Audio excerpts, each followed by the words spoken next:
भारत ने इस टीटी को ख़त्म कर दिया गया था। जब कोई टीटी समाप्त की गई तो फिर तो हम अपनी मर्जी से फैसला लेंगे ना। तो फैसला कोई पाकिस्तान से पूछ कर तो लेना नहीं है। जब संधि थी आपस में मिल बैठ करके हुई थी तो उस पर अमल होता था, और हमारे जो डैम थे या दूसरी चीज़ें थी वहाँ पर जब कोई ऑब्जेक्शन भी वो किया करते थे। लेकिन अब जब हमने कह दिया कि हम उनके साथ कोई संधि नहीं है, पानी हम किधर डाइवर्ट करें ये हमारी मर्जी है, डैम कहाँ बनाएंगे वो हमारी मर्जी है, पाकिस्तान के साथ कोई लेन देन नहीं है।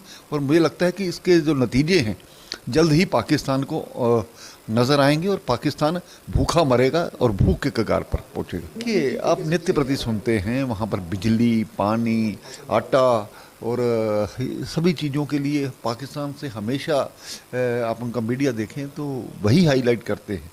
उनका मीडिया उनके खिलाफ है, उनके जो वहाँ पर पैनलिस्ट बैठे होते हैं वो उसके खिलाफ बोलते हैं। और जब कंपैरिजन किया जाता है हिंदुस्तान वर्सेस पाकिस्तान, तो अब तो जब इंडिया ने अब एकदम से एक्शन शुरू कर दिया गया है तो इसके रिजल्ट क्या आने वाले हैं वो खुद परेशान होंगे।